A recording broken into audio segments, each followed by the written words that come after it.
वृंदावन वाले कृष्ण की चर्चा नहीं करेंगे, गीता वाले कृष्ण की चर्चा भी करेंगे। गीता हमें वास्तविक बोध कराती है। इस देश का दुर्भाग्य ही है, जिस गीता को वर्ल्ड वाइज लाइक किया जा रहा है, उस गीता को हमारे भारत में इग्नोर किया जा रहा है। वर्ल्ड वाइज सभी लोग अपने अपने बच्चों को गीता पढ़ाना चाहते हैं।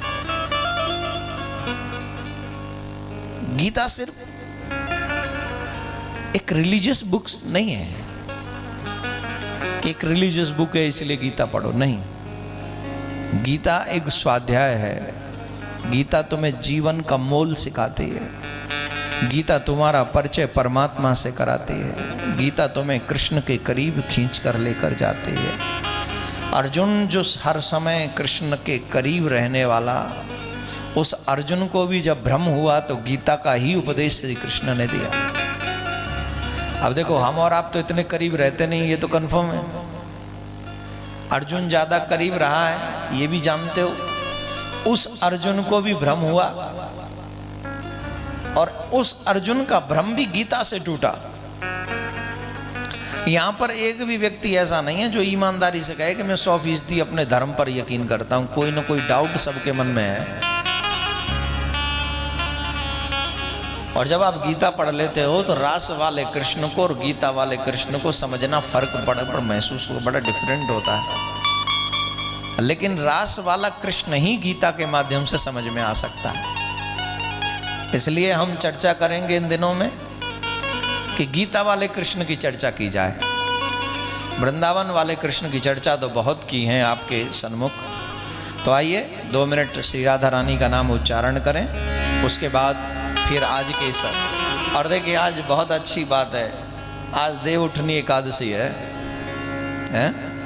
मतलब देवता जो अब तक सो रहे होंगे वो जग गए, और वो जब जग गए तो उनकी जागृति में अगर काम किया जाए तो ज़्यादा बढ़िया है। पता चले इससे पहले हमने जो काम किए वो करे, यार हम तो सो रहे थे, हमें तो पता ही नहीं चला तुमने किया क्या। तो अब तो तुम जग रहे हो भाई, लो आज से शुरू कर दिया। और भगवान का थोड़ा स्मरण भजन करें, उसके बाद को चर्चा करें। जय राधे राधे गोविंद गोविंद राधे, जय राधे राधे गोविंद गोविंद राधे, जय राधे राधे गोविंद गोविंद राधे, जय राधे राधे गोविंद गोविंद राधे, गोविंद राधे गोपाल राधे, गोविंद राधे गोपाल राधे, ओ गोविंद राधे गोपाल राधे, गोविंद राधे गोपाल राधे, जय राधे राधे गोविंद गोविंद राधे, जय राधे राधे गोविंद गोविंद राधे। हरि बोल। श्री राधे।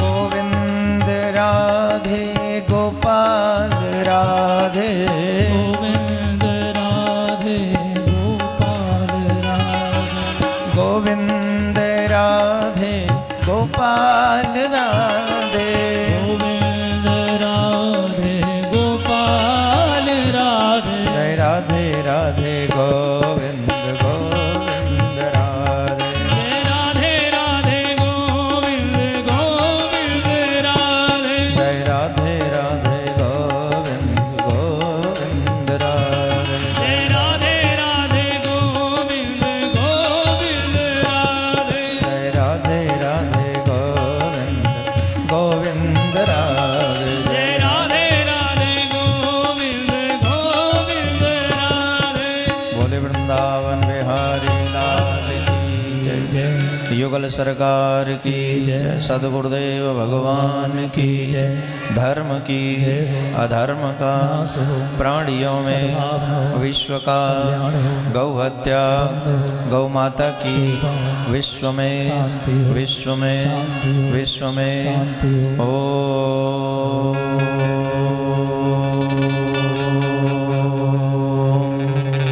शांति शांति शांति। सर्वे भवन्तु सुखिनः सर्वे सन्तु निरामया सर्वे भद्राणि पश्यन्तु मा कश्चित् दुःखभाग् भवेत्। शांति शांति शांति। एक बार सभी प्यार से बोलेंगे, आपको जोर से बोलना है। गीता, जहां कृष्ण अपने वास्तविक स्वरूप का परिचय कराते हैं, जहां अर्जुन को, मैं सबसे कहूंगा, ये कथा नहीं है जो भजन भी सुनने हैं आपको 2-3 घंटा बैठना है, 2-3 घंटा नहीं बैठना, 1 से 1.5 घंटा बैठना, लेकिन फुली कॉन्सेंट्रेट होकर बैठना। भगवान को समझना है तो दिल से तैयार होना पड़ेगा। You prepared by heart. ऐसे नहीं कि जाओ बैठ गए और टाइम पास नहीं है। गीता जो कृष्ण का परिचय कराती है, गीता जो तुम्हारे खुद का परिचय कराती है। गीता में भगवान ने कहा है why I am coming here, मैं आता क्यों हूं यहां। सीधा सा सवाल, सीधा सा जवाब, यदा यदा धर्मस्य ग्लानिर्भवति भारतः। मेरा प्राकट्य धर्म की स्थापना के लिए होता है। किसके लिए होता है? धर्म की स्थापना के लिए। इसका मतलब है अब से पूर्व में भी अधर्म था। इसका मतलब क्या है कि जो हम और आप जी रहे हैं, लोग कहते हैं कलयुग में पाप होता है, कलयुग में पाप होता है। I agree with your thought, but इससे पहले भी पाप होता था। रावण था, उससे पहले हिरण्यकश्यप था, फिर तुम और हम तो पापी उतने हो ही नहीं सकते भाई साहब। वो तो देवताओं को मारते थे। कितने बड़े पापी होंगे वो, बोलो। काल को ही जिसने पार्टी से बांध रखा है। पवन देव झाड़ू लगाते हैं, अग्निदेव रसोई बनाते हैं। अब वो उससे बड़ा क्या होगा? तुम कर सकते हो ऐसा? अग्नि में हाथ डाल के देखो, तेज आंधी आ रही हो तो खड़े होकर देखो। बारिश भी तेज आ जाए तो ओले पड़े, इतने आदमी खत्म। मतलब हम प्रकृति की किसी भी अधिकता को सहन नहीं कर सकते। हाँ या ना? तो हम लोग पापी क्या हुए? काय के पापी हम लोग? चींटी भी नहीं है हम लोग, चींटी भी नहीं है अगर कहा जाए तो। इसीलिए भगवान अभी आने को तैयार नहीं। बोले अभी जरूरत ही नहीं, अभी तो हमारे ये जो दूत भेजे हुए कथावाचक वगैरह यही थोड़ा बहुत संभाल लेंगे। जब पाप ज्यादा बढ़ेगा तो फिर हम देखेंगे, तब कल की भगवान आएगा, अवतार लेगा, मारेगा और सबको करके फिर सतयुग शुरू। यही ना है भगवान का मतलब है धर्म की स्थापना। और धर्म की स्थापना इसलिए नहीं करता क्योंकि अधर्म बढ़ गया है। धर्म की स्थापना करने का एक नाटक करता है वो, दिखावा करता है। अब आप कहेंगे इसका मतलब सीधा सा है, अधर्म नाम की चीज ही नहीं है दुनिया में। उसको क्रिएट किया गया है भगवान के द्वारा। बहुत अच्छा चैप्टर है, इसीलिए मैंने गीता का कृष्ण उठाया, ना कि तुम्हारे ब्रज का। ब्रज में तो है ही है, तब से आपने कितनी बार सुना है। ब्रज दर्शन तो आप करोगे ही। ये क्रिएट किया अधर्म को किसके द्वारा? बोले भगवान के द्वारा। किस लिए क्रिएट किया? बोले देखो भाई, अगर अंधेरा ना हो तो दिन का मतलब समझ में नहीं आता। समझ रहे हो? अगर अंधेरा ना हो तो सूर्य का महत्व कौन जानेगा? रात न हो तो दिन की क्या वैल्यू है? अब ऐसे अधर्म नाम की चीज ना हो, व्यक्ति आए तो भजन करेगा, तपस्या करेगा, तुम्हारी तरह ब्रज दर्शन करेगा, यात्रा करेगा, जरूरत ही नहीं, क्योंकि अधर्म नाम की चीज है नहीं, पनिशमेंट कुछ है नहीं, नरक नाम का कोई वैल्यू ही नहीं है, फिर करना क्या है? पड़े रहो, मरेगा तो वो अपने आप बुला लेगा, जिए तो वो देगा खाना। गीता में एक चैप्टर और बड़े गजब से उठाया गया है, कर्मण्यवाद का रस्ते, कर्म करो। एक होती है अकर्मण्यता, एक होती है कर्मण्यता। अकर्मण्यता क्या है? आजकल अकर्मण्यता बहुत बढ़ गई, बिजनेस भी फोनों पे होता है, काम भी फोनों पे होता है। ये दिल्ली वाले आए, ये और भी ज्यादा कर्मण्य, शहरों वाले लोग ज्यादा नहीं, मजाक नहीं, अकर्मण्य ज्यादा है शहर में रहने वाले लोग। कपड़े वाला आएगा वो कपड़े धो जाएगा, झाड़ू वाला आएगा वो झाड़ू लगा जाएगा, पोंछा वाला आएगा वो पोंछा लगा जाएगा, मशीन वाला आएगा वो मशीन चला जाएगा, वो आएगा वो ये कर जाएगा, वो तू क्या करेगा? बोले हम सिर्फ बनाने वाला भी आता है कई घरों में, तो वो आएगा वो बनाएगा, अपन खाने का। राइट या रॉन्ग? एम आई राइट? तो ये है अकर्मण्यता। कर्म तो तुमको, चलो तुमने कर्म कम किया, इवन तुमने बनाया नहीं लेकिन खाया, ये तो कंफर्म है भाई। वो बना ही सकता है, खाना तुम्ही को पड़ेगा, खाना तो पड़ेगा। और वो हो सकता है तुम्हें खाने की भी प्रॉब्लम हो, हाथ ना हो, तो चलो वो तुम्हारे मुंह तक दे देगा, उसके बाद भी तुम्हें थोड़ी सी मेहनत तो मुंह तो चलाना ही पड़ेगा। अब आप कहो साहब मुंह काम ही नहीं करता, तो इतना काम तो करना ही पड़ेगा। वो तुझे लिक्विड पिलाए तो कम से कम वो सटकना तो पड़ेगा। नहीं, हंसने की बात नहीं है, ये कर्म की प्रधानता है। रामायण भी कहती है कर्म प्रधान विश्व करी राखा, जो जस करहि सो तस फल चा। ये उस गीता के संबोधन को तुलसीदास बाबा प्रमोदित कर रहे हैं, संबोधित करके उसे समर्थन कर रहे हैं। क्या भगवान कहते कर्मण्यवाद है, तू कर्म कर फल मैं तुझे दूं। तो ये तेरे हाथ में फल नहीं है, तेरे हाथ में सिर्फ कर्म है, और कर्म तुझे करना ही चाहिए। अब कर्म दो प्रकार के होते हैं, ये चैप्टर आगे का है, कल बताएंगे। अभी तो हम लोग जो चल रहे, भगवान स्थापना के लिए आते हैं, धर्म की स्थापना के लिए। अधर्म को क्यों बनाया भगवान ने? भगवान ने अधर्म को क्यों बनाया? बोले तुम्हें पहचान देने के लिए। He is a good guy, he is a bad guy, right? तुम अच्छे हो, तुम बुरे हो, ये पहचान तुम्हारी कराने के लिए भगवान ने अच्छाई को और बुराई को क्रिएट किया है। अच्छाई तो है क्योंकि भगवान अच्छा है, आम के द्वारा आम ही पैदा होगा। भगवान अच्छा है तो इसका मतलब है अच्छाई को भगवान को पैदा करने की जरूरत नहीं पड़ी, क्योंकि वो तो खुद ही अच्छा है। अच्छाई तो थी क्योंकि वो था, अच्छाई तो थी क्योंकि वो था। अगर वो है तो इसका मतलब अच्छाई है। बुरा बनाना पड़ा क्योंकि दुनिया में कोई बुरा था ही नहीं, क्योंकि वो दुनिया का रचयिता एकमात्र कारण ही वो सच्चिदानंद रूप आया। विश्वोत्पत्त्यादि है, तब विश्व की रचना करने वाला ही वो है। तो वो तो अच्छा है, बुरा है नहीं, बुरा है नहीं तो अच्छा ही रहेगी। फर्क कैसे महसूस होगा? इसलिए भगवान ने बुराई को खड़ा किया तुम्हारी पहचान के लिए, तुम्हें पहचानने में कोई प्रॉब्लम ना हो, इसलिए तुम उसे इजिली पहचान सको, इसलिए। तो बुराई नाम की चीज नहीं है, लेकिन भगवान ने क्रिएट की, और क्रिएट की हमारे सामने प्रस्तुत की, और हमारे सामने प्रस्तुत करके बताया ये अच्छाई है, ये बुराई है। अब तू डिसाइड कर, व्हाट एवर यू लाइक। अब तुम क्या करना चाहते हो? अब देखो, भगवान ने दोनों चीज बना दी, अच्छाई और बुराई।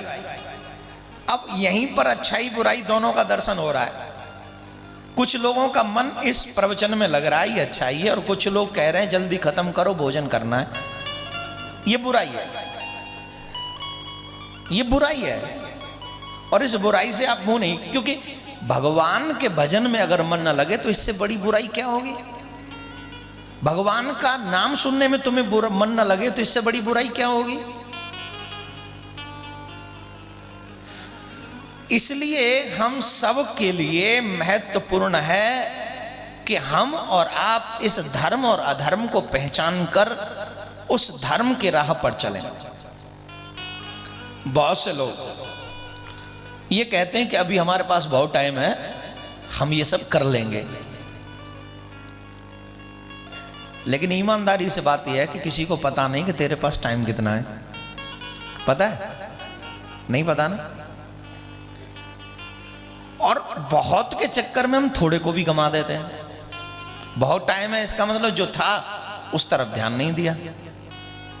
भगवान ने तो कहा धर्म की स्थापना के लिए मैं आया हूं, लेकिन जब तुम धर्म की स्थापना के लिए आए हो और भगवान ने हम सबको एक डायरेक्शन दिया है, He teaches me, He teaches us, हम सबको उसने समझाया, पढ़ाया, लिखाया, गीता जैसा उपदेश दिया। और उस गीता में उन्होंने वायकादा घोषणा की है कि तू कर्म कर और मेरी तरफ बढ़। तू भी जैसे जैसे मैं धर्म की स्थापना के लिए आया हूं, वैसे तेरा मानव जीवन भी धर्म की स्थापना के लिए होना चाहिए। तेरा जो जीवन है, तेरा जो लक्ष्य है, ये सिर्फ खाओ कमाओ सोने के लिए नहीं है। ईमानदारी से अपने दिल पे हाथ रख के बताओ कि जितनी तुम जिंदगी जी चुके हो, जितनी भी तुम्हारी उम्र है, इस जिंदगी में किसकी स्थापना की तुमने, अपनी या धर्म की? किसकी स्थापना की? खुद की। मम्मी मैं तेरा अच्छा बेटा हूं, अच्छी तेरी बेटी हूं। देखो मैं तुम्हारा अच्छा पति हूं, मैं तुम्हारी अच्छी पत्नी हूं। देखो मैं तुम्हारी अच्छी मां हूं या अच्छा पिता हूं। मैं तुम्हारा अच्छा भाई हूं, मैं तुम्हारी अच्छी बहन हूं। मैं ये हूं, मैं वो हूं। पूरा पूरा पूरा जीवन हमें अपने आप को स्थापित करने में लगा, और इसके बावजूद भी no one can support me. पूरा जीवन निकल जाने के बाद में तेरे घर में तेरे ही लोग तुझे सपोर्ट करने को तैयार नहीं है? क्यों नहीं है? बचपन गया, जवानी गई, बुढ़ापा गया, और अभी भी कहते हो कि कोई क्यों नहीं है? क्यों? क्योंकि गलती हमने करी। हमने अपने आप की स्थापना की, परमात्मा की और धर्म की स्थापना नहीं की। परमात्मा की स्थापना मन में होनी चाहिए, धर्म की स्थापना जीवन में होनी चाहिए। जब मन में परमात्मा की स्थापना हो, जीवन में धर्म की स्थापना हो, तो निश्चित तौर पर तेरे घर वाले तुझे माने न माने, ये दुनिया तुझे मानेगी। ये दुनिया तुझे मानेगी, ये पूरा विश्व तुझे सम्मान देगा। लेकिन कब? जब तुम धर्म के लिए अपने कदम बढ़ाओगे। और this is your real aim. You done every artificial aim. सब झूठे कंडीशंस जितने भी हम लोग करते हैं ना, ये सब झूठे आर्टिफिशियल है। और जो रियल है उस तरफ हमारा कदम नहीं बढ़ता, वहीं से मिस्टेक शुरू होती है। यहां कितने लोग हैं जो आज एकादशी का व्रत रखे हैं? क्या बात है। कब से शुरू किए हो?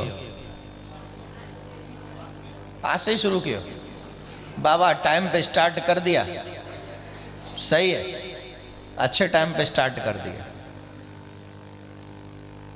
ये धर्म की स्थापना ही है। जब मैं व्रत रखूंगा तो मेरे बच्चे भी रखेंगे, और अगर मेरे बच्चे अभी से रखने लग गए तो मैं भी मुझसे ज्यादा वो अपनी जिंदगी का कल्याण कर सके। ये स्थापना है धर्म की। ये स्थापना तुम्हारे घर में है। धर्म में ये नहीं कहता कि तुम, अब देखो आजकल के बच्चे ना, मैं एक प्राउड भी होता है, कथा सुनते हैं तो वो झट से कहते हैं महाराज जी हमको कथावाचक बनना, आप जैसा। मेरे जैसा मत बन, मेरे से भी अच्छा बन। मेरे जैसा कुछ भी नहीं, पल्ले नहीं पड़ना। मेरे जैसा बनेगा तो खामखा लोग तुझे गालियां देंगे। अपने जैसा बनना, एक अलग बन। दिखावा क्यों करना है? भगवान के यहां पर जो डिग्री है ना, वो क्या बोलते हैं उसको, बनाने वाला कुछ होता है ना, क्या बोलते हैं, सांचा। सांचा होता है ना। भगवान ने कोई भी डबल सांचा यूज नहीं किया। आप यहाँ जितने भी लोग बैठे हैं, दोनों में एक शक्ल, किसी की भी एक की शक्ल दो जैसी दिखा दो, मान जाऊं, अभी से मैं मान जाऊं आपको। बोलो, सोनी जी सोने का काम करते हैं, इनकी अंगूठी कई होती है एक जैसी होती है कि नहीं साहब? यहाँ जितने भी बिजनेसमैन बैठे हैं, आपका सिस्टम कईयों की संख्या में एक जैसा होता है। कई बार आपको भी लगता है महाराज जी जो कथा कह रहे हैं एकदम डुक्टो वही है, क्योंकि वो सांचा हमारा है ना, इंसान का। इंसान का सांचा बराबर हो सकता है, लेकिन मेरे परमात्मा का सांचा बराबर नहीं है। इसलिए देवकी नंदन एक ही है। तू अपने आप को पहचान, मेरे जैसा मत बन, अपने जैसा बन और अच्छा बन, मुझसे कई गुना ज्यादा अच्छा बन। लेकिन मेरा मतलब था कि कई लोग कहते हैं हमें कथावाचक बनना है। ये जरूरी नहीं है कि तुम कथावाचक बन के ही धर्म की स्थापना कर सकते हो। धर्म की स्थापना के लिए तुम अपने घर में ही धर्म की स्थापना करने के लिए तैयारी करो। कैसे करोगे? अपने आप से शुरुआत करो धर्म की, अपने बच्चों तक उसे लेके जाओ। बच्चों को बताओ कि तुम बिना भगवान का भजन किए रोटी नहीं खाओगे। अगर मैं व्रत रखता हूं, अगर तुम्हारी कैपेबिलिटी है तो तुम भी व्रत रखो। ये चीज दो अपने बच्चों को, और वो नहीं माने तो भी दो। शुरुआत में एक बार नहीं मानेंगे, दो बार नहीं मानेंगे, पांचवी बार तो मानेंगे। अरे भाई, अगर किसी का भला करना हो तो थोड़ा डांट डपट भी करना पड़े तो क्या बुराई? और जबरदस्ती करनी हो, जब अच्छा करना ही नहीं किसी का, तो फिर तो माहौल खराब होगा कि नहीं होगा? बोलिए, होगा कि नहीं? आप माँ बाप हो, आप अपने बच्चों की बिगड़ी हुई आदतों को और बिगाड़ो और उसे कहो कि नहीं और बढ़ो, जो तुम्हें करना है। नहीं नहीं नहीं नहीं, तुम फिर अच्छे माँ बाप नहीं हो। फिर तुम में और हिरण्यकश्यप में ज्यादा अंतर नहीं। हमें अपने बच्चों के अंदर धर्म की स्थापना करनी चाहिए मेरे भाई बहन। भगवान जब इस धराधाम पे आते हैं तो धर्म की स्थापना के लिए आते हैं। अगर वो ना आते तो हमें गीता नहीं मिलती, राम नहीं आते तो हमें रामायण नहीं मिलती। आज हम लोग रामायण में कितनी कितनी अच्छी चौपाइयाँ गाते, मंगल भवन मंगलहारी, आप मंगल करने वाले हो, अमंगलों का हरण करने वाले हो, राम ही केवल प्रेम प्यारा है। कितनी चीजें हैं जो रामायण में है। राम आते ही नहीं तो रामायण कैसे मिलती? कृष्ण नहीं आते तो गीता कैसे मिलती? भागवत कैसे मिलती? वो आते हैं धर्म की स्थापना के लिए। और जब हम उन्हीं की औलाद हैं तो हमारा काम क्या है? What is my duty? What is our duty? बोलिए भाई। बिजनेसमैन का बेटा बिजनेसमैन, सर्विसमैन का बेटा सर्विसमैन, वकील का बेटा वकील बनने की कोशिश करता है, डॉक्टर का बेटा डॉक्टर बनने की कोशिश करता है, कथावाचक का बेटा कथावाचक बनने की कोशिश करता है। ये तो लाइन है कि नहीं? बोलो तो सही। हाँ, कोई कोई बच्चा अपनी लाइन से अलग चला जाता है, बोले मुझे पापा वाला ही काम नहीं करना, चाहे दुनिया में कुछ भी कर लूं। वो गिनी चुनी परंपरा। अब नेता का बेटा क्या बनता है? नेता ही है। तो ये परंपरा। तो हम असली, हमारा बाप कौन है? तो हम उसकी असली औलाद हैं। तो जब हमारा बाप धर्मात्मा है तो हम धर्मात्मा क्यों नहीं है? ये सब उदाहरण देने के बाद मेरा जो मेन लक्ष्य है वो ये है कि जब मेरा बाप धर्मात्मा है तो मुझे भी धर्मात्मा ही होना चाहिए। जब मेरा बाप धर्म की स्थापना के लिए आता है तो मुझे भी धर्म की स्थापना ही करनी चाहिए अपने जीवन में। लेकिन नहीं हो पाती।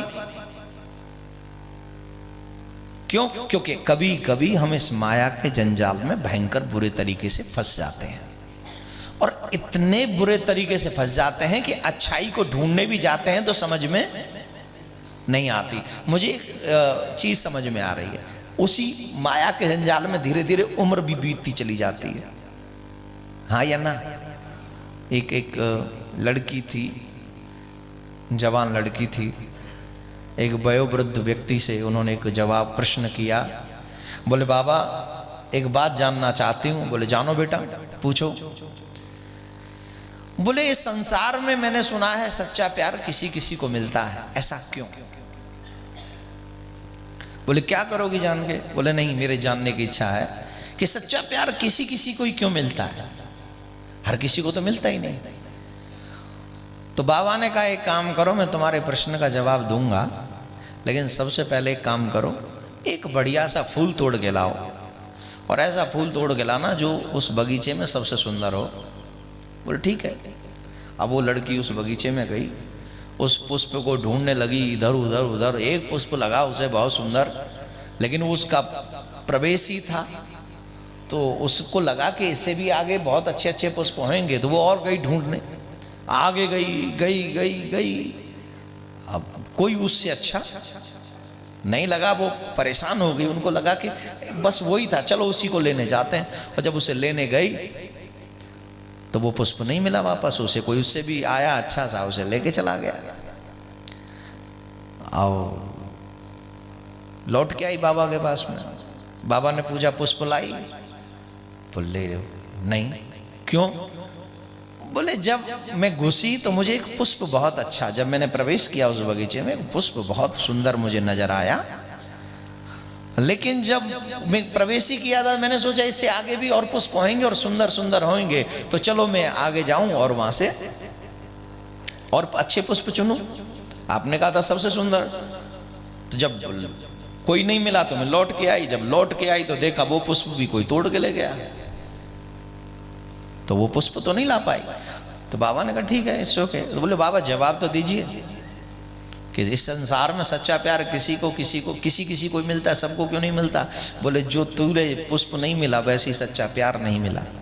मतलब नहीं समझी मैं? बोले सीधी सी बात है कि जब हमारे जीवन में कोई अच्छा प्यार करने वाला आता है तो हम सोचते हैं कि इससे भी अच्छा हमें कोई प्यार करने वाला मिलेगा, हम लोग उससे भी अच्छे की तलाश में आगे निकल जाते हैं, और जब उससे भी अच्छे की तलाश में निकल जाते हैं तो कोई मिलता नहीं, और जब लौट कर आते हैं तो वो वहाँ वो मिलता नहीं, उसे कोई और ले जाता है,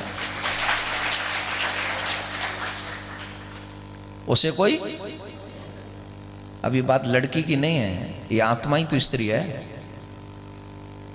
ये पुष्प की बात नहीं, ये मोहन की बात है। ये शरीर ही वो कन्या है, ये आत्मा ही कन्या है, और पुष्प का मतलब है परमात्मा। और जिस बुजुर्ग से हमने पूछा है वो हमारा गुरु है, और हम पूछते हैं कि वो परमात्मा सबको क्यों नहीं मिलता? यही ना पूछते हो कि वो परमात्मा हमको क्यों नहीं मिलता? गुरु कहते हैं जाओ पुष्प ले आओ, पुष्प लाने जाते हैं तो उसे कोई और तोड़ ले जाता है। पुष्प का मतलब है भक्ति, प्रेम, श्रद्धा, विश्वास, समर्पण। परमात्मा किसे मिलेगा? प्यार किसको मिलेगा? प्रेम सबको ही कहता है, प्रेम देखो भाई ब्रजवासी है, प्रेम से ज्यादा देर दूर नहीं रह सकते हम लोग, चाहे गीता ही बोले पर प्रेम उसमें भी लाएंगे हम। रग रग में बसा ही सब, ब्लड है प्रॉब्लम, ब्लड में प्रॉब्लम है, तो वो ज्यादा दूर तो रह नहीं सकते हम, लेकिन फिर भी बात गीता के कृष्ण की है। तो इसलिए गुरु ने कहा कि तुम अगर भक्ति रूपी पुष्प लेके आओगे, प्रेम रूपी पुष्प लाओगे तो तुम्हें मिल जाएगा, लेकिन वो परमात्मा हमें मिलता क्यों नहीं है? क्योंकि हमारे अंदर श्रद्धा नहीं है, हमारे अंदर विश्वास नहीं है, हमारे अंदर समर्पण नहीं है, हमारे अंदर लगाव नहीं, अटैचमेंट नहीं है। हम लोग भगवान को एज ए, ठीक है इट्स ओके, आजकल एक लैंग्वेज है इट्स ओके, मतलब ठीक ठीक है, इस तरीके से हम भगवान को ट्रीट करते हैं, परमात्मा को ट्रीट करते हैं, क्योंकि हम धर्म को जान नहीं पाए। अब गुरु ने एक शब्द कहा, वो गुरु ही ना भगवान का परिचय कराएंगे, गुरु ही ना परिचय कराएंगे भगवान का, और गुरु में हमारी श्रद्धा ही नहीं है। वेद हमारा परमात्मा से परिचय कराएंगे, वेदों का मुख नहीं देखा आज तक। पुराण हमें भगवान का परिचय कराएंगे तो पुराणों में भी हमारी दिलचस्पी नहीं, फिर कैसे भगवान को जानोगे आप?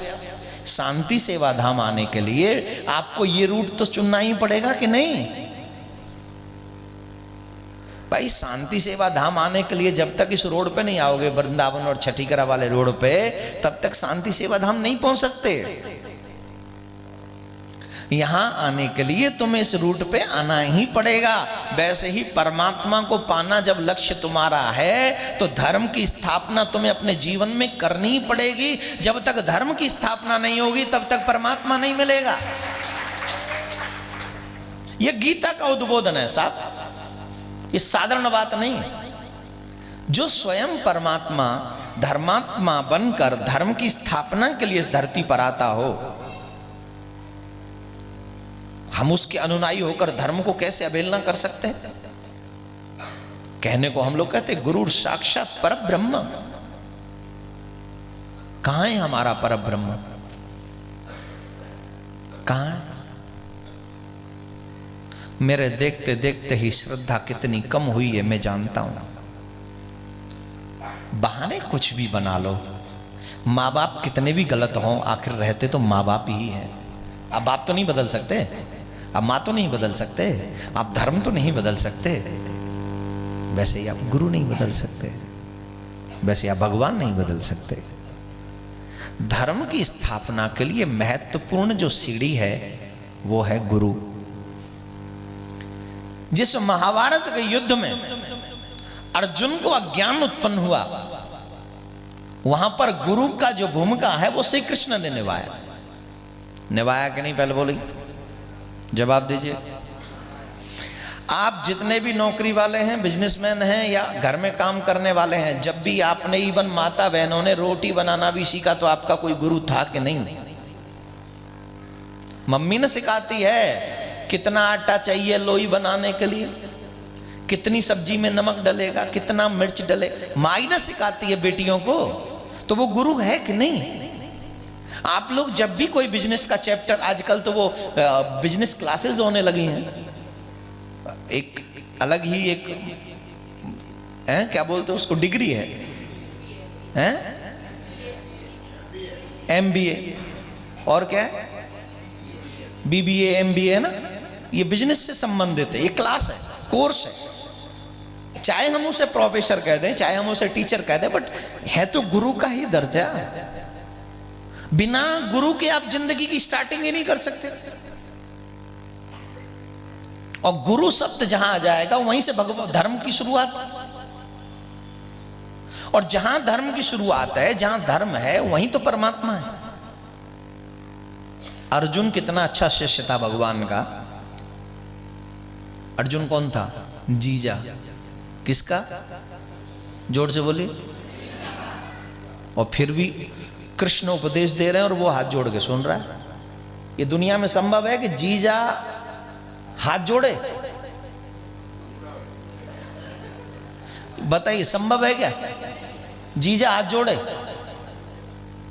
चाहे जेब में कछु न होए, पर जीजा, दो जा जिसमें कनेक्टेड हैं वो है। मैं ज्यादा गहराई में नहीं जाऊंगा, आपको ज्यादा पता है।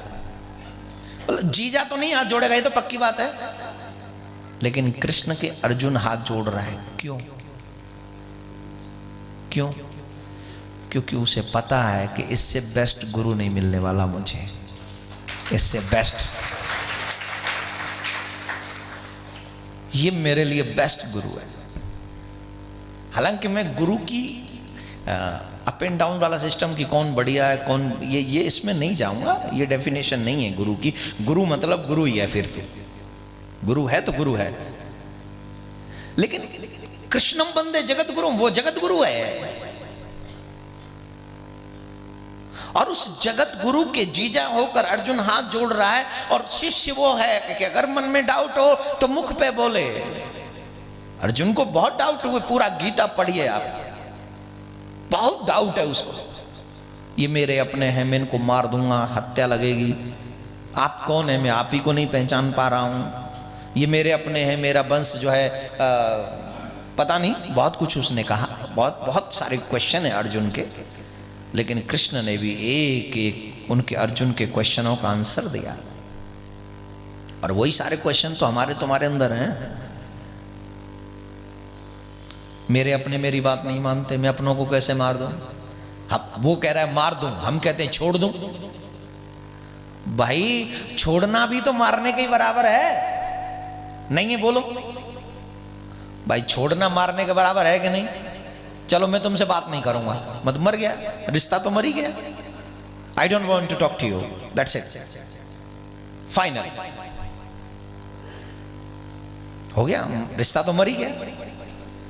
तो ये जो रिश्ता है, ये जो संबंध है, वो कह रहा है मैं अपनों को कैसे मार दूं। आप पूछते हो महाराज हम धर्म कैसे करें, क्योंकि हमारे घर वाले तैयार नहीं है। देखिए मेरी इच्छा है कि आपको ढंग से ही समझाऊं अब की बार, और ये भी अच्छी बात है कि यहाँ पर ज्यादा संख्या में लोग नहीं है, गिने चुने लोग हैं, और ये प्रवचन में कह सकता हूं दिस इज अमेरिकन स्टाइल। जब हम अमेरिका वगैरह में जाते हैं ना, तब वहां ऐसी कथाएं करने का मौका मिलता है, तो ये बढ़िया है कि ज्यादा बड़ी संख्या में फिर ध्यान रखना पड़ता है, पब्लिक उठे ना, आप भजन भी गाओ, आप ये भी करें ना, बहुत कुछ करना पड़ता है। यहां सीधा सा एकदम संवाद है आपके साथ, और ये बार बार मौका नहीं मिलेगा, ये ध्यान रखना। अब मिल गया है तो क्या बोलते हैं उसको, चांस पे, हाँ, वो करने का। तो मेरे भाई बहन हकीकत को समझें। अर्जुन ने कहा कि मैं अपनों को कैसे मार दूं। आपके अंदर क्वेश्चन है कि मैं अपनों को छोड़ के धर्म में कैसे चला जाऊं। यहां पर कई लोग ऐसे बैठे हैं जो अपनों के सताए हुए हैं, जिन्हें अपने लोग धर्म नहीं करने देते, यहीं पर बैठे हैं। अभी मेरे को एक माताजी मिली, उन्होंने कहा कि मेरा बेटा ही नहीं चाहता कि मैं धर्म करूं। बोलो कौन नहीं चाहता, जोर से बोलिए। पहले बाप की सुनो, भैया की सुनो, पति की सुनो, और पति भी अगर पक्ष में हो जाए तो फिर बेटे की सुनो। है ना डिफिकल्ट? लेकिन मीरा ने तो सब छोड़ दिया था। मैं सब छोड़ने की बात आपको नहीं सिखा रहा हूं, मैं ये नहीं कह रहा हूं आप सब छोड़ दो, लेकिन मैं इतना जरूर कहूंगा कि जब तुम्हारे सब तुम्हें मानने से मना कर दें, उस समय तुम अपना सब कुछ अपने परमात्मा को बना डालो और अपने सारे रिश्ते इसकी तरफ जोड़ दो। सारा, you are my everything, you से front of your Krishna, you are my everything. You are my father, you are my mother, you are my brother, you are my sister, you are my friend, you are my husband, you are my wife. मत कहना wife, ऐसा नहीं है कि वो बना नहीं है। जब हस्बैंड बन सकता है, वो मौनी बन के नहीं बनने को तैयार हो गया था दैत्यों की वाइफ, नहीं हुआ था, बोले बना नहीं, वो एक अलग बात है, पर तैयार तो हो ही गया। चलो भाई पहले अमृत पी लो फिर देखेंगे, रेडी तो था ही ना। तो it means he is everything, वो सब कुछ है। बेटा भी है, बेटी भी है, मित्र भी है, पति भी है, पिता भी है, परमात्मा भी है, वो सब कुछ है। लेकिन शुरुआत है वो लौ जलाने की, कि तू वो लो जला तो सही, उसको समझ तो सही कि क्या है। और वो तब तक नहीं समझ में आएगा जब तक तुम्हारे मन में धर्म की स्थापना नहीं होगी, जब तक तुम्हारे जीवन में धर्म की स्थापना नहीं होगी। ईमानदारी से जितने भी सीनियर यहां पर बैठे हैं, आप अपने आप से पूछिए आज तक आपके हाथ में आया क्या है। मे भी आपके पास में बैंक अकाउंट होगा, मे भी आपके पास में अच्छा बंगला या कोठी या मकान होगा, मे भी आपके हाथ में अच्छी औलाद भी हो सकती है, लेकिन उसके बावजूद भी what will go with you?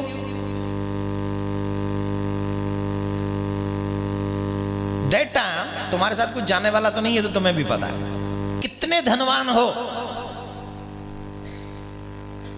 ये तुम्हारे धर्म से पता चलता है। और जो सबसे बड़ा धनवान है उसी को परमात्मा मिलता है। धनवान का मतलब गांधी वाले धनवान नहीं, धनवान का मतलब है वृंदावन वाले धनवान। मतलब नाम वाले धनवान, मतलब सत्कर्म करने वाले धनवान, मतलब है भजन करने वाले धनवान, मतलब है श्रद्धावान धनवान, मतलब है भक्तिवान श्रद्धावान धनवान। ये मतलब है, ये धनवान है। और जब तक आप प्योर क्या एक रास्ते पे नहीं जाएंगे तब तक ये विषय समझने वाले नहीं है। इसीलिए मैंने एक चैप्टर उठाया गीता का कृष्ण, और इसके लिए जो पहला चरण है वो चरण है धर्म की स्थापना, और दूसरा चरण है जब तक गुरु में विश्वास नहीं होगा धर्म की स्थापना। भाई साहब, जब तक केजी पास नहीं करोगे तो एमबीए करोगे कैसे? पहले केजी तो क्लियर कर। भगवान से मिलने का बड़ा सपना संजोना अच्छी बात है, लेकिन उस रास्ते को कैसे तय करना है, मंजिल तक कैसे पहुंचना है, ये हमें गीता ही समझा सकती है। गुरु के वाक्य ही समझा सकते हैं। गुरु के शब्दों पर जब आपको पूर्ण विश्वास हो जाएगा तब भगवान भी आपसे मिलने के लिए तैयार हो जाएगा।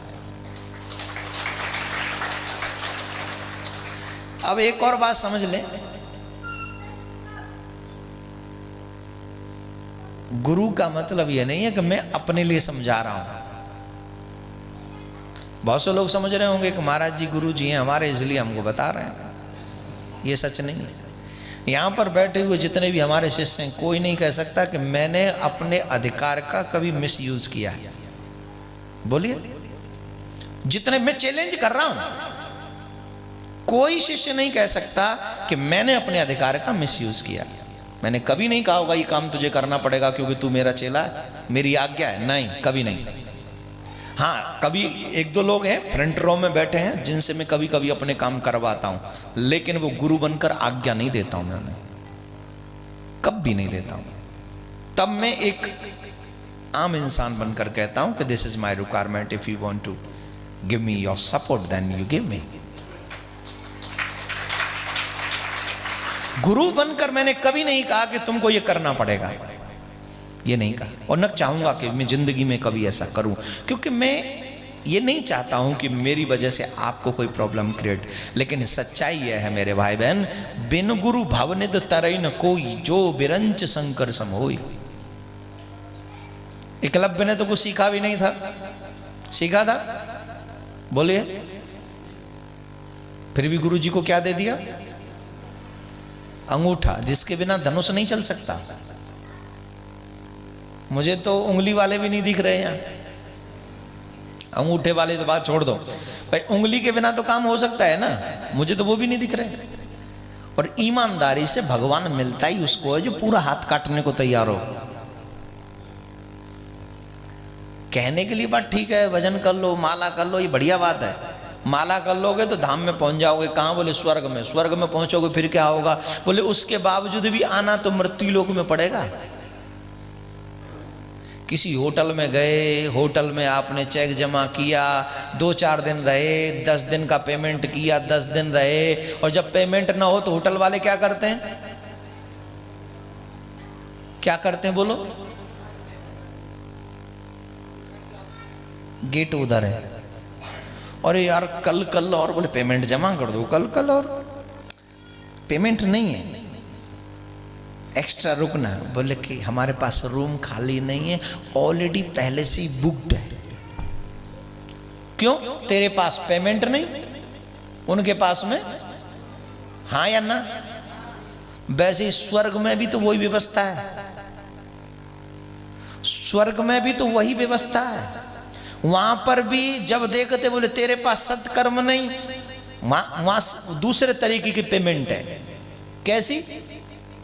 दूसरे तरह सत्कर्म की पेमेंट है। पेमेंट वहां भी देनी पड़ती है। वहां पर भी क्या है, यहां पर होटलों में चले जाओ तो वहां सर्विस थोड़ी हाई क्वालिटी, जितने अच्छे होटल में जाओगे उतनी अच्छी सर्विस है। वहां पर सर्विस देने वाले लोग बहुत अच्छे हैं, वहां कोई अशांति नहीं है, एकदम एक दूसरे से बात नहीं करता। आप मुंबई में किसी बहुत बड़ी उसमें चले जाओ, बोलते क्या बोलते, कॉलोनी में, हाई फाई कॉलोनी हो तो वहाँ एक दूसरे से कोई बात नहीं करता। दिल्ली में चले जाओ, ये जो साउथ एक्स वगैरह है, क्यों सर, वहाँ पड़ोसी को नहीं जानता है। वह जानता भी है तो पूछता भी नहीं तू मरा है कि जिंदा है, रोटी खाई कि नहीं, कोई नहीं पूछता है। इससे भी हाई फाई क्वालिटी है स्वर्ग में। वहाँ तुमसे न कोई बात करने वाला है, ना तुमने जितने सत्कर्म किए उतने दिन का अरेंजमेंट तो तुम्हारे रूम में रख दिया गया, इतने दिन खा ले, जो जो दिया है तूने, अन्न दिया है तो अन्न मिलेगा, पानी दिया तो पानी मिलेगा, पंखा दिया है तो वहाँ ऊपर घूम रहा होगा, तुझे हवा की जरूरत नहीं पड़ेगी, टेंशन वाली कोई बात नहीं है।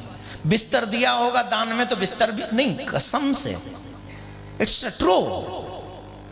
इसको हमारे जो गांव में मैंने बताया था आपको एक बार, जब बूढ़ी बड़ी एकादशी का व्रत रखती थी, फिर उसका वो करती थी क्या, उत्थान करते, उद्यापन करती थी, फिर क्या बोले पंखा भी दान में देना है, चारपाई भी दान में देनी है, चादर भी, दरी भी दान में देनी है, फिर वो खाने का व्यवस्था पूरा कुछ देती थी जो जीवन में जरूरत होती है। क्यों? बोले जो यहां दूंगी वही मुझे वहां मिलेगा। आजकल भी जो थोड़ा बहुत पुरातन पद्धतियों को जानती हैं, अब पहले तो बीज ना देती थी, वो कौन सा होता है वो कौन से लकड़ी का होता था, वैसे ही खजूर का होता था। आजकल ये मूविंग फैन हो गया, तो आजकल ये भी देते हैं। क्यों? क्योंकि तुम जो यहां दोगे वही तुम्हें वहां मिलने वाला है। मुझे एक व्यक्ति की कथा याद आ रही है। एक व्यक्ति मर के स्वर्ग में गया और स्वर्ग में जाके उसने देखा कि बहुत बढ़िया आलीशान रूम है और उसमें उसके बढ़िया पूरी व्यवस्था है, सब कुछ व्यवस्था है, सोने का ही पूरा रूम है उसका, सोने का ही बिस्तर है, सोने का ही हर चीज है। अब उसने कहा भाई ये तो सब व्यवस्था ठीक है, भोजन कहाँ है? बोले भोजन नहीं है यहाँ। बोले क्या बात कर रहे हो, सोना सब कुछ है, भोजन तो चाहिए। बोले भोजन तुमने दान दिया नहीं, इसलिए तुम्हें भोजन मिलेगा नहीं। तुमने सोना दान किया था, गोल्ड दान किया था, और तुमने जितना गोल्ड दान किया उससे कई गुना ज्यादा गोल्ड हमने तुम्हारे रूम में अरेंजमेंट कर दिया। तू देख ले, जो तूने किया उसका परसेंटेज हमने बढ़ा दिया, लेकिन भोजन तुमने डोनेशन नहीं दिया, तुमने भोजन किसी को नहीं खिलाया, इसलिए तुम्हें भोजन नहीं मिलेगा। पानी नहीं पिलाया, तुम्हें पानी नहीं मिलेगा। अरे बोले भाई बिना भोजन के कैसे काम होगा? बोले तूने किया ही नहीं दान। तो बोले अब तुम भाई मौका दे दो, थोड़ी दिन के लिए मौका दे दो। तो उसको भेजा गया, वो आया, फिर उसने भोजन पानी दान दिया, तब जाके उसे वापस मिला। ये सिर्फ चैप्टर नहीं है, ये शिक्षा है। आप जो समाज को देते हो स्वर्ग में आपको वही मिलता है, वहां जाके परसेंटेज बढ़ जाते हैं उसके, समझ गए? उसके परसेंटेज बढ़ जाते हैं। तो उसमें अगर आपको धर्म की राह पर चलना है, धर्म पर चलना है, तो ये चीजें ध्यान। स्वर्ग में चले जाओ सुख तो वो भी वही है, लेकिन जब आपके स्वर्ग के सुख मतलब जब तुम्हारे सारे सत्कर्म समाप्त हो जाएंगे तो फिर क्या होगा? बोलिए क्या होगा? फिर तुमको नीचे भेज दिया जाएगा, जाओ। तो भोग तो भोग ही हैं, चाहे भोग भारत के हों, चाहे भोग अमेरिका के हों, चाहे भोग स्वर्ग के हों, भोग तो भोग ही हैं। और भोग चाहे बड़े हों चाहे छोटे, भोग तो भोग ही हैं। वहां भी भोग खत्म हो गए तो फिर तुम्हें यहीं आना पड़ेगा, फिर तुम्हें पता नहीं क्या करना पड़ेगा, फिर पता नहीं क्या होगा। इसीलिए ज्ञानी और परमात्मा के भक्त यही चाहते हैं कि पुनरपि जन्म पुनरपि मरणम पुनरपि जननी जठरे शयनम, हमारा जन्म बार बार ना हो। एक बार हमको ऐसे मार दो कि दोबारा हमारा जन्म नहीं होना चाहिए। ये कब होगा? बोले जब हमारी इतनी श्रद्धा हो जाए कि हम गुरु के लिए पूरा हाथ काट के दे सकते हैं। हाथ नहीं, हम गर्दन काट सकते हैं। हम अपने धर्म के लिए अपने आप को कुर्बान कर सकते हैं। इसका मतलब ये नहीं गुरुजी कह रहे हो हाथ काट दो गर्दन काट दो, ये मीनिंग नहीं है। श्रद्धा इस लेवल की हो, समर्पण इस लेवल का हो, तो उन लोगों का इंतजार मेरा ठाकुर जी करता है, उन्हें इंतजार करने की जरूरत नहीं पड़ती। और इतिहास गवाह है, ऐसे भक्तों से इतिहास भरा पड़ा है। धर्म की स्थापना हमारे जीवन में गुरु के द्वारा होती है। जब गुरु के वचन हमें अच्छे लगते हैं, जब आप लोग भी यहाँ कहीं ना कहीं किसी न किसी वचन से प्रभावित हुए तब यहाँ बैठे हो। कभी आपने गलती से एक आध बार टीवी पे सुना होगा तो आपको लगा कि भाई ये बालक बोलता अच्छा है, तो आपके मन में हुआ कि चलो एक बार सामने से बैठ के सुने। और जब सामने से सुना तो यहाँ आए हो ना, यहाँ या जहां भी आप आते हो, तो वो जो विचार है उस विचार ने तुम्हें प्रेरित किया भगवान की तरफ, और जिस विचार ने तुम्हें भगवान की तरफ प्रेरित किया वही तो गुरु है तुम्हारा, और वही विचार तो तुम्हारा समर्पण मांग रहा है, वही विचार तो तुम्हें धर्मात्मा बना रहा है। लेकिन कई बार आप धर्मात्मा बनते बनते भी अधर्मी हो जा रहे हो। कभी आप धर्मात्मा बन गए, कभी आप अधर्मी बन गए। देखो भैया, दो नाव में पैर मत रखो, एक ही नाव में पैर रख के चलो। और जब एक नाव में पैर रखोगे तो तुम्हें उपलब्धि और प्राप्ति जल्दी होगी। भगवान भी मिलेंगे, ईश्वर मिलेंगे। जीवन को जो भगवान के भक्त होते हैं ना, उन्हें भगवान मोक्ष नहीं देते, तो बोले गोलोक में अपने धाम में वास देते हैं। वास में क्या होता है वहां गोलोक वास में? बोले गोलोक में वो ठाकुर जी अपनी सेवा करवाने का काम उसको दे देते, तू मेरी सेवा करता रहे। और भक्त के लिए सबसे अच्छी जो व्यवस्था है वो यही होती है कि वो भगवान की सेवा करता रहे। अब भगवान की भक्ति कैसी है बता दूं कि नहीं? गोलोक में व्यक्ति का मन कैसे लग जाता है बता दूं कि नहीं? है नहीं, रहने दो। तुम मना भी करते तो भी क्या मैं मानता? बताना तो है ही। भगवान की भक्ति, भगवान से प्रेम, जीव जब गोलोक में रहता है ना, ऐसे जैसे नई नई शादी नहीं होती। जब नई नई शादी होती है तो पत्नी कितना ध्यान रखती है अपने पति का, रखती है कि नहीं? ईमानदारी से बताओ। मेरे प्राणनाथ को ये पसंद है। फिर जो पतिदेव जिस कलर को कहते ना, ये कलर की साड़ी तुम पे बड़ी सूट करती है, वो कोशिश करती है कि अलमारी में वही कलर ज्यादा हो। ये यहाँ कुछ टाइम के लिए सीमित है, लेकिन परमात्मा की भक्ति में और भक्त और भगवान में वो प्रेम सीमित नहीं है। जैसे वो पत्नी रोज सुंदर सुंदर पकवान बनाती है, वैसे ही भक्त रोज नए नए छप्पन भोग करता है भगवान के। रोज नए नए, रोज नए नए, और वो कभी खत्म नहीं होते। वो कभी ये भावना जैसे पत्नी की हो गई या पति की श्रद्धा पूरी हो गई, तो उनकी वो श्रद्धा कभी पूरी नहीं होती है, और बढ़ती जाती है दिन पे दिन, और बढ़ती जाती है, और बढ़ती जाती है। क्यों? अब राधा रानी के विषय में एक ब्रज में एक शब्द बड़ा प्यारा है, मिले ही रहे तो मानो कब वो मिले ना। वो कैसे रोज मिलते हैं? बोले ऐसे मिलते हैं जैसे इससे पहले कभी मिले ही नहीं। क्यों? वो परमात्मा का हाड़ मांस का पुतला नहीं है, शरीर नहीं है जैसे हमारा और आपका हाड़ मांस। वो सच्चिदानंद है, उसमें ब्लड नहीं है, उसमें हड्डियां नहीं है, वो स्वयं निर्मित है। इतना सुंदर है वो, आप कल्पना नहीं। हमारे और आपकी सुंदरता तो मैं कई बार बता चुका हूं, टाइम टू टाइम डाउन होती रहती है। उसकी सुंदरता दिन पे दिन बढ़ती रहती है।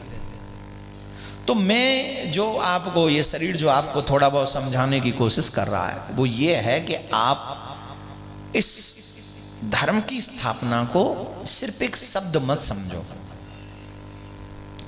जब तक आपके जीवन में धर्म की स्थापना नहीं होगी तब तक परमात्मा की चौखट पे हमारा तुम्हारा प्रवेश वर्जित है।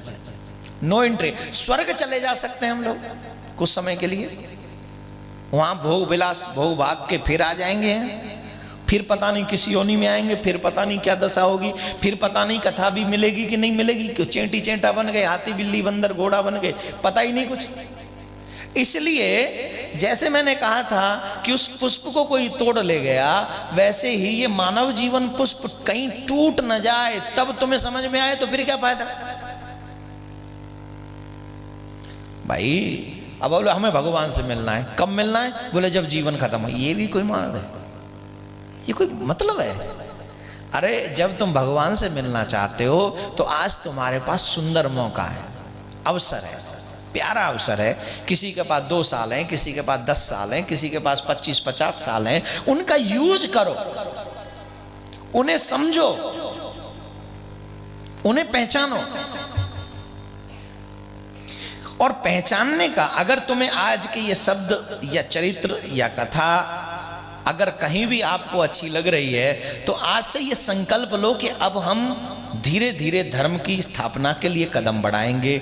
हर दिन अपने भगवान को मनाने की कोशिश करते जाएंगे। और जैसे अर्जुन ने भगवान को सुना और समझा, वैसे हम भी उसको सुनेंगे और समझेंगे। अर्जुन की विजय हुई कि नहीं? क्यों हुई? क्योंकि अर्जुन ने अंत तो गत्वा वही किया जो भगवान ने कहा। जिस दिन आप वो करने लग जाएं कि जो आपके गुरु ने कहा अथवा भगवान ने कहा, तो जैसे उस महाभारत के युद्ध में अर्जुन की विजय हुई है, वैसे ही आपके जीवन के इस महाभारत में आपकी भी विजय निश्चित है, निश्चित है। हमारा और आपका जीवन भी तो महाभारत ही है, जहां चारों तरफ हम लोग अपनों से ही घिरे हुए हैं, जहां नित्य नई एक समस्या आपके सामने खड़ी हुई होती है। वहाँ अग्निबाण चल रहे थे, यहाँ क्रोध की वाणी के अग्निबाण चल रहे थे। वहाँ वर्षा होती थी यहाँ मुसीबतों की आंधियाँ जीवन में रहती हैं। अर्जुन के पास में कृष्ण थे, आपके पास में आपके गुरु रूपी सुंदर विचारों के जो गीता है वो आपके समक्ष। वहाँ अर्जुन विचलित थे, यहाँ आप विचलित हो। वहाँ कौरव पांडवों को मारना चाहते थे, यहाँ काल आपको मारना चाहता है। कंडीशन चेंज नहीं है, स्थिति वही है। सिचुएशन थोड़ी बहुत इधर उधर है, उनकी प्रॉब्लम कुछ अलग से थी, आपकी प्रॉब्लम कुछ अलग से है, लेकिन प्रॉब्लम इज प्रॉब्लम। प्रॉब्लम तो प्रॉब्लम है, और उन्हें खत्म करने के लिए सबसे बड़ा लक्ष्य है अपने आप को धर्मात्मा बनाने की कोशिश करो। फॉर्मेलिटी नहीं, भगवान को ही हम लोग पागल बनाना चाहते हैं। मैंने कितनी बार कहा माथे पे तिलक लगाया करो, क्यों नहीं लगाते हो? शर्म आती है। अरे बुढ़ापे में किससे शर्माना, या जवान हो तो जवानी में क्यों शर्माना? तिलक लगाना तो अच्छी बात है। गले में कंठ, आज तुलसी जी का विवाह है भगवान के साथ, थोड़ी सी कथा सुनानी चाहिए है? सुनाऊं? पर विवाह बिना कन्यादान के होता नहीं, होता है? बिना कन्यादान के विवाह होगा? तुमने करो छोरी को ब्याह बिना कन्यादान के? नहीं ना? बोलो कन्यादान करोगे? दहेज दोगे? तो आज कन्यादान में यही देना कि एवरीडे एज ए हिंदू, माथे पे तिलक, गले में तुलसी, हाथ में कलावा, ये आपकी धर्म के प्रति पहचान। यही कन्यादान है, यही दहेज है। और मैं 1000 बार बोलता हूं, और जो तुम नहीं करोगे तो कोई और क्यों? तुम्हारे बच्चे क्यों करें? आने वाली पीढ़ी क्यों करे? पहले हर घर में तिलक होता था, अब नहीं होता है। और वैसे हम कहते हैं हम तो भगवान को बड़ा प्यार, नहीं, झूठ है वो। जैसे सुहागिन मंगलसूत्र पहनती है, वैसे तू भी सुहागिन है परमात्मा के नाम की, गले में कंठी होना चाहिए। जैसे तेरी पत्नी मांग भरती है तेरे नाम की, वैसे ही तेरे माथे पर तिलक होना चाहिए मेरे प्रभु के नाम का। जैसे तेरे नाम की तेरी पत्नी चूड़ियां पहनती है, वैसे ही तेरे हाथ में परमात्मा के नाम का कलावा होना चाहिए। नहीं कहने को हम लोग कई, मैं देखता हूं बोले हम तो सब ये हैं। नहीं, कुछ नहीं है। पहले तू हिंदू है, पहले तू परमात्मा की सच्ची औलाद है।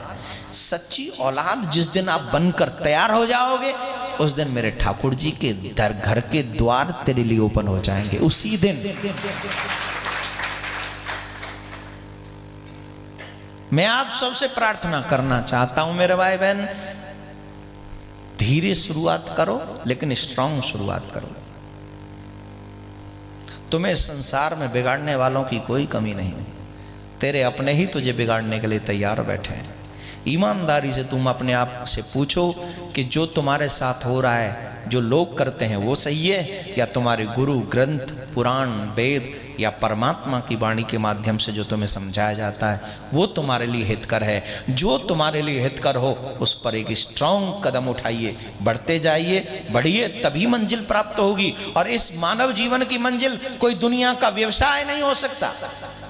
इस मानव जीवन की मंजिल दुनिया की कोई बहुत से बड़ी बड़ी भारत रत्न की उपाधि भी मिल जाए, ये भी नहीं हो सकता। मानव जीवन की सबसे बड़ी उपलब्धि है श्री परमात्मा सर्वेश्वर श्री कृष्ण का वो मुस्कुराते हुए मुखारविंद का एक बार दर्शन हो जाए, यही हमारे लिए जीवन की सबसे बड़ी उपलब्धि है। अच्छा बताओ, एक बार मेरे ठाकुर जी तुम्हें ऑप्शन दें कि मैं तुम्हें दुनिया भर का राजा बना देता हूँ, पूरे जीवन भर तुम दुनिया भर का राज्य कर लो। और दूसरी तरफ एक ऑप्शन है कि मैं तुम्हें एक बार अपना दर्शन दूंगा, तो क्या चुनोगे? इसका मतलब कहीं ना कहीं तो ये बात जानते हो कि राज किसी काम का, तो फिर वो जितना भी तुम पे तो राजवाद छोड़ो, तुम पे तो एक वो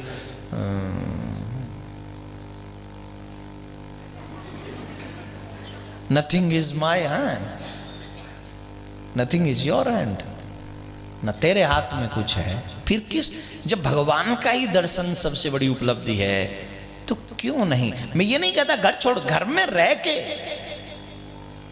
कौन कहता है घर छोड़ दो? घर छोड़ने वाले सबको बाबा जी को भगवान मिलता है क्या? हैं? अर्जुन को तो नहीं, घर छोड़ा था अर्जुन ने, बोली छूटा था अर्जुन का घर, मीरा ने घर छोड़ा था, कहां छोड़ा? गोपियों ने घर में जा घूस घूस के चोरी करते हैं। फिर घर छोड़ना जरूरी नहीं है उसे पाने के लिए, घर में रहकर भक्ति करो। जो कदम उठे वो स्ट्रांग होने। सबसे पहला वचन है धर्म की स्थापना, माय डियर। और धर्म की स्थापना जब तक तुम जीवन में नहीं करोगे तब तक माहौल सुरक्षित नहीं है तुम्हारे जीवन का।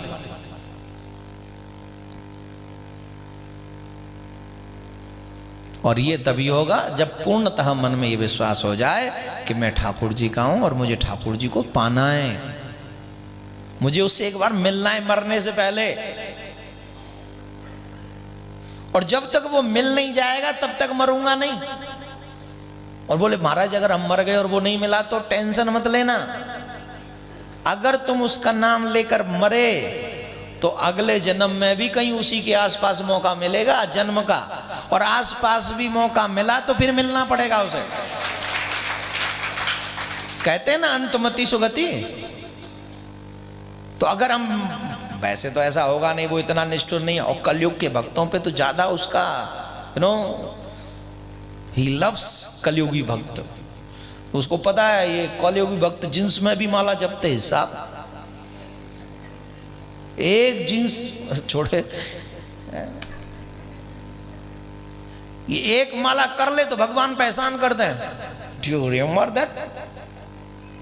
आई चेंटिंग द योर नेम। भगवान कहते बड़ा उपकार किया, बताओ इसके बदले में क्या चाहिए? बोले मेरी जॉब लगवा दो बस।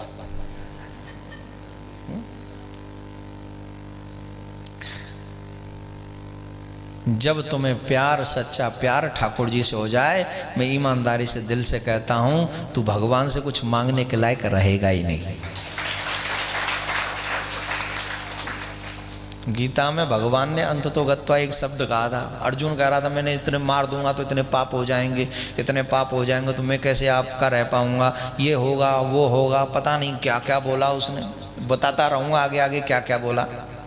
अभी तो धर्म की स्थापना की बात चल रही है, पर अंतिम शब्द भगवान ने कहा था तू ये मत सोच तू पापी है, तू ये मत सोच पुण्यात्मा है, तू इतना सोच ले कि तू मेरा है। बस तू एक बार मेरी शरण में आ जा। क्या आ जा? मेरी शरण में आ जा। सर्वधर्मान परित्यज्य मामेकम शरणम व्रज। तू ये मत सोच कि तू धर्मात्मा है, पापी, ये सब भूल जा, तू मेरा है। अब साहब गंगा में अगर कोई गंदा नाला गिर जाए तो वो गंदा नाला बना देता है गंगा को, कि गंगा बना लेती है नाले को गंगा? जवाब दीजिए। तो क्या हम इतने बड़े पापी हैं कि हम परमात्मा को पापी बना लें? नहीं ना। अब बताओ आपके पाप की संख्या ज्यादा है कि मेरे परमात्मा के पुण्य की संख्या ज्यादा है? भाई जिसकी संख्या ज्यादा है वही न मिला लेगा अपने आप को। तेरे पाप जिंदगी में इतने नहीं हो सकते जिन पापों को मेरा परमात्मा एक सेकंड में जला के खाक कर सकता है। लेकिन उसके लिए शर्त है, सर्वधर्मान परित्यज्य मामेकम, प्लीज कम टू मी, मेरे पास आ जा। और मेरे पास जब आ जाएगा हर रिश्ते की डोर मेरे चरणों से बांध दे। जब हर रिश्ते की डोर मेरे चरणों से बांध देगा तब तुझे भटकना पड़ेगा ही नहीं, फिर तेरी ड्यूटी मेरी है। और for your kind information my dear, जितने भी यहाँ पर हमारे शिष्य बैठे हैं, निम्बार्क संप्रदाय में शरणागति का मंत्र दिया जाता है। शरणागति का मंत्र का मतलब होता है कि अहम तुदियोस्मि। क्या होता है? अहम, हे प्रभु मैं तुम्हारा हूं। हाँ या ना? शरणागति का मतलब क्या है? इंग्लिश में कहेंगे सरेंडर। हाँ, प्लीज सेव मी। अरे वो सिलेंडर तो गैस वाला होता है। हाँ, वही बोल रहा था पर तुमने मुझे कंफ्यूजन में कर दिया। आत्मसमर्पण, यही ना है। तो जब आत्मसमर्पण आतंकवादी भी कर देता है तो वो सरकार उसे बचाने का प्रॉमिस करती है। तो क्या मेरे कन्हैया का स्वभाव ये झूठे गवर्नमेंट के लोगों जैसा भी नहीं है? मेरे ठाकुर जी का स्वभाव अरबों खरबों गुना ज्यादा बेटर है मेरे प्यारे, इनसे कई गुना ज्यादा बेटर है। ज्यादा टाइम नहीं लूंगा आपका, सिर्फ इतना कहूंगा कि मेरा ठाकुर जी तुम्हारा इंतजार कर रहा है कि कब तुम अपने सारे रिश्तों की डोरी उसके श्री चरणों से बांधोगे और कब अपने आप को धर्म परायण बनाओगे। जहां से हमने इस प्रसंग की शुरुआत की है, क्या है? धर्म की रचना, धर्म की स्थापना तुम्हारे अंदर होनी चाहिए, ना कि तुम्हारे बाहर। और धर्म की स्थापना का मतलब है दूसरों का बुरा मत करो, गुरु के वचनों पर विश्वास करो, जीवन में भगवान को मनाने की कोशिश हर दिन करते रहो, भगवान का ज्यादा ज्यादा भजन मंत्र जाप करते रहो। जब ऐसा करोगे तो मेरे ठाकुर जी एक दिन one day he will meet you, एक दिन वो तुमसे मिलेगा। मिलेगा सावरिया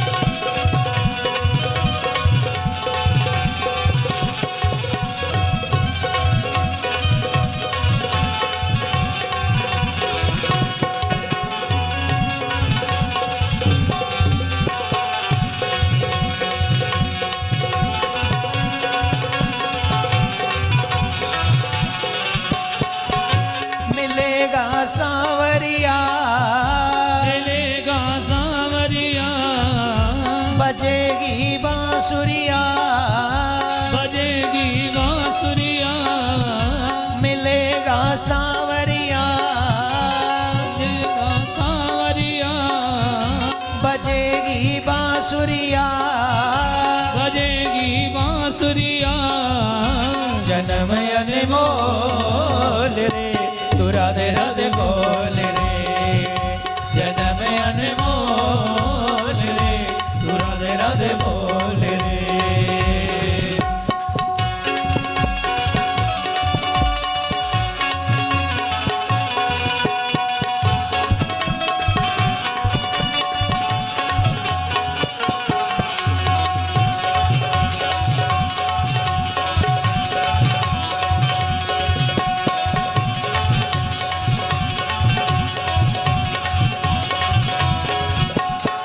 जो कोई बोले राधा राधा, जो कोई बोले राधा राधा, जो कोई बोले राधा राधा, जो कोई बोले राधा राधा, मिट जाए जीवन की बाधा, मिट जाए जीवन की बाधा, मिट जाए जीवन की बाधा, मिट जाए जीवन की बाधा।